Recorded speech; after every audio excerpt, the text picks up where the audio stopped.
Magandang hapon mga kasaka. Nandito ngayon tayo sa Relay Fruit Farm para simulan yung pagjujuice ng ating mga mulberry, ano? Ito yung mga mulberry natin, ano? So marami din to, no? I-juice natin siya, mga kasaka. Pagkatapos ng juice, atin siya peppermint. At yun naman pinaka-sapal niya, gagawin nating mulberry jam, ano? So ito mga kasaka. So halika kayo. Simulan na natin ang pagjujuice ng mga mulberry. Naghanda rin tayo mga kasaka ng 4 na damajuana, no? Na paglalagyan natin ng juice ng mulberry. At ito na rin dito na rin natin siya i-peppermint, ano? Ito na mga kasaka.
Ito na mga kasaka, ang ating na-produce na mulberry mask.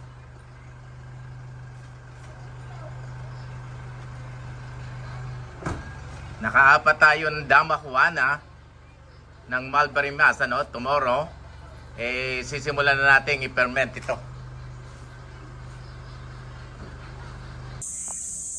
Magandang umaga mga kasaka. Ito na yung in-extract natin na juice, ano? Sinisimulan na natin ang fermentation. Nalagyan na natin sila ng wine yeast, ano? Yan, fermentation starts now. May 26, 2025. At ito ay meron tinatawag na 25 bricks, ano? So yan, ano? 25 bricks ang kanyang sugar content. So nag-expect tayo na after fermentation ay magkakaroon tayo ng wine na mayroong 20% alcohol by volume, ano? So yan, ano? 25 ABV alcohol by volume. Ito nga pala yung ginamit nating yeast, ha? Itong lalbin, ano? Magaling to. Ito ay para sa paggawa talaga ng wine, ano? Mapakalakas na mga yeast nito.